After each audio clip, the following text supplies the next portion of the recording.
News every 15 minutes, weather every 10, and sports twice an hour.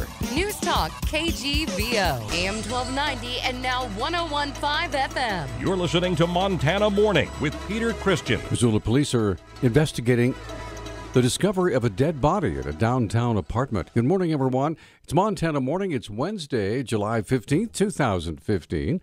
Right now, we have a cloudy sky throughout western Montana at a very mild 54 degrees. Our newscast this morning is sponsored by Kootenai Creek Village. They're the maintenance-free active adult community in Stevensville where you'll find the best of western Montana living.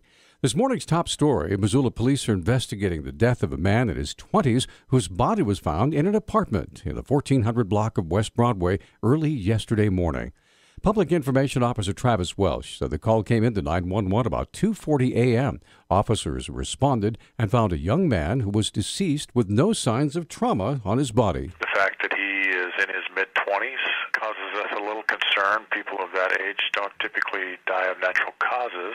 So we are investigating it a little bit to determine whether or not this young man has been the victim of a crime. Welsh details the next part of the investigation. Processing the residents, they will be speaking to the coroner as well as medical examiner at some point in the near future to try to determine a cause of death and then whether or not there is any criminal accountability. Sheriff's Office spokesperson Brenda Bassett said the coroner will release the man's name once the investigation is complete and the family has been notified. A 64-year-old Montana man has been charged with killing his girlfriend by beating her in the head with a flashlight, fracturing her skull, and then cutting her throat with a butcher knife to end her suffering.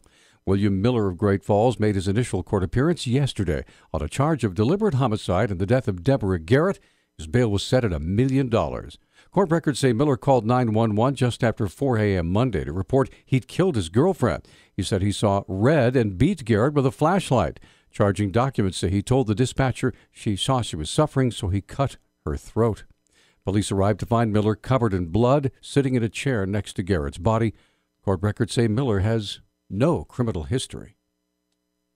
At Monday night's Missoula City Council meeting, the 2016 budget was approved, and with it comes almost a 6% increase in taxes.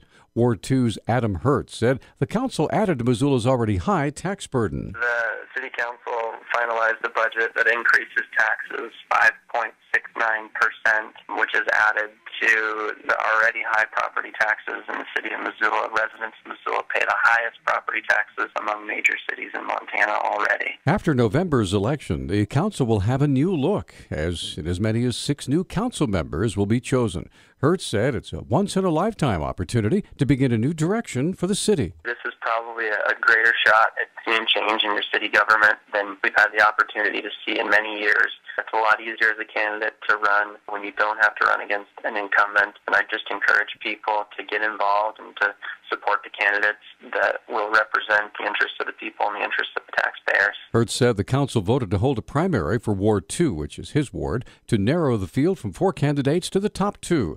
And then which will be conducted on September 15th. Those 2 will advance to the general election in November. An appeals court says people who were convicted of crimes through inconclusive or outdated DNA testing procedures should be allowed new tests using the latest technological advances without regard to a 3-year time limit set by law. The 9th U.S. Circuit Court of Appeals is the first in the nation to rule that the advances in DNA technology mean previously useless samples should be considered newly discovered evidence that is not subject to judicial time limitations. The Montana Attorney General's Office and the Montana Highway Patrol announced yesterday that they'll be hosting the first-ever national 24/7 Sobriety Program Summit coming up in September at Big Sky, Montana. Spokeswoman Anastasia Burton explains the program. A judge can order anybody who's accused of his or her second or subsequent DUI offense to submit to twice daily alcohol breath tests. And good thing about this program is the defendant or participant has to incur all of the costs associated with monitoring. Burton said the program has proven to be more successful than anyone anticipated. We've had about 580,000 tests that have been administered to the program participants, and it's got a 99.7% success rate, which is pretty outstanding. Last year, a RAND Corporation study indicated that participation in the 24/7 program reduced the probability of DUI rearrest in Montana by almost 70%. Insurers for the Southern Baptist Convention have agreed to pay $26 million to a South Carolina man who was paralyzed and suffered brain damage in a rollover crash during a 2009 missionary trip in Montana. Attorney Anders Blewett of Great Falls said yesterday the insurance companies agreed to pay the full coverage limits of their policies within days of a judge's ruling. District Judge Mike Salvani found the North American Mission Board of the Southern Baptist Convention was liable for the injuries suffered by Jeremy Vagnes. Salvani found the driver, another missionary, was acting within the course and scope of the association with the mission group at the time of the crash in July of 2009 near Belgrade. At the time, the 21-year-old Vangelis was going into his senior year at Coastal Carolina, where he ran cross-country. Last night, the Missoula Public School Board of Trustees held a meeting to begin the process of filling a recently vacated trustee position. Executive Director of Business Operations Pat McHugh explains how the situation has been handled previously. In the past, what the school district has done is posted the trustee resignation and the vacancy, and then initiated a deadline to submit an application of interest. And then at a special board meeting, the remaining trustees would interview the applicants. And following the interview, which would be in an open public setting, the trustees would deliberate and make a decision. There are 11 trustees, all who cover distinct areas. The new member would have to take over the designated area of previous trustee member Lisa Tripke. So the person that fills this trustee seat represents the high school district and resides in the elementary districts of either Bonner or Target Range. The appointed trustee must hold the position until the next school board election. A northwestern Montana teen was honored for helping a drunk driver who crashed into a school bus and then getting 10 kids off the bus when he noticed a fuel leak. The Missoulian newspaper reported that the Montana Highway Patrol gave 15-year-old Shane Pierre the Colonel's Award for Meritorious Service Monday at the Lake County Courthouse.